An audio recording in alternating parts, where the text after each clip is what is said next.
Good morning. I wanted to share just a brief moment with you and share a passage of scripture that I've shared with my classes this past year. Um, Lessons from Mark. John Mark was a first century Christian, probably was an eyewitness to Jesus' ministry. His mom was a prominent woman in Jerusalem. We don't know anything about his father. His mother was Jewish. His father was probably Roman, hence his name John Mark. John being a Hebrew name, Mark being a Roman name. But in the spread of Christianity, when Paul began his missionary journey, Mark went along with them in this first journey.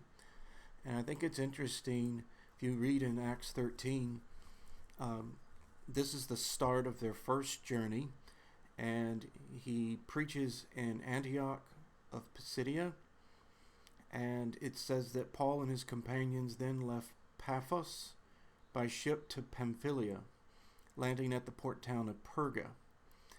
Now notice, there John Mark left them and returned to Jerusalem. But Paul and Barnabas traveled further inland. We know that this port town where they landed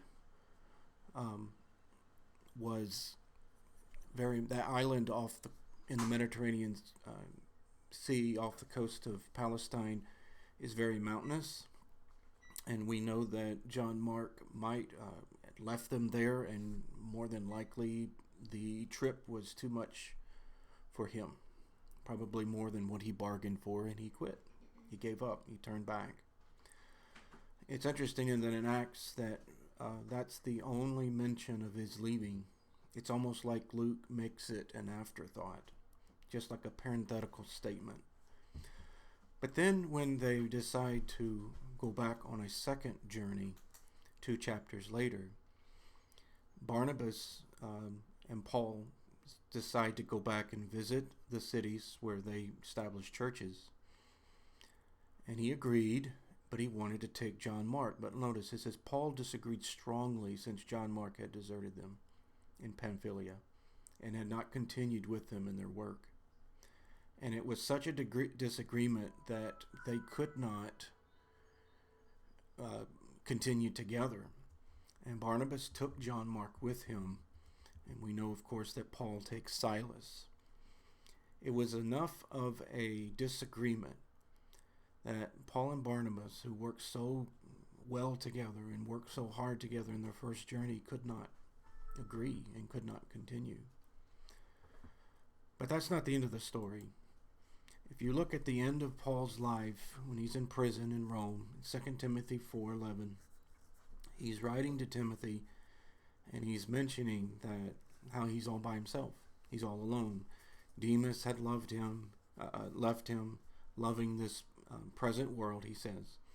Only Luke is with me. But notice he says, bring Mark with you when you come, for he will be helpful to me in my ministry. It's completely different from what we read in Acts 15. So what changed? What was different? And I submit to you right here. Barnabas was the son of consolation. Barnabas took John Mark and didn't give up on him. And enough to where he was willing to break his partnership with Paul and invest his life into this young man. And it turns out that it worked, because we see here at the end that even Paul had come around and had changed his mind. You know, we're not all hopeless cases. We're not all lost causes.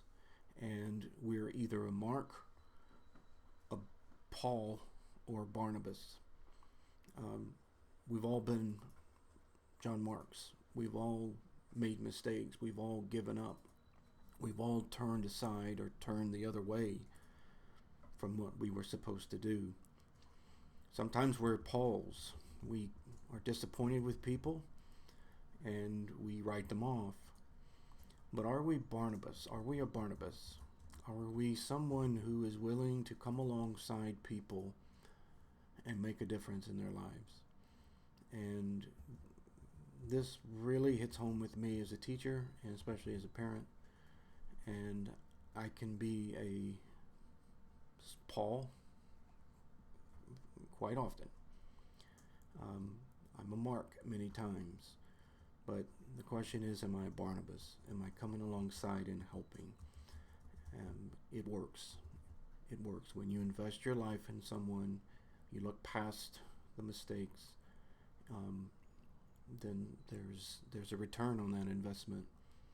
So keep this in mind going into next week, and as we get into the remaining weeks of this school year, we're going to see a lot of mistakes, and we're going to make a lot of mistakes, but be the person that's willing to come alongside.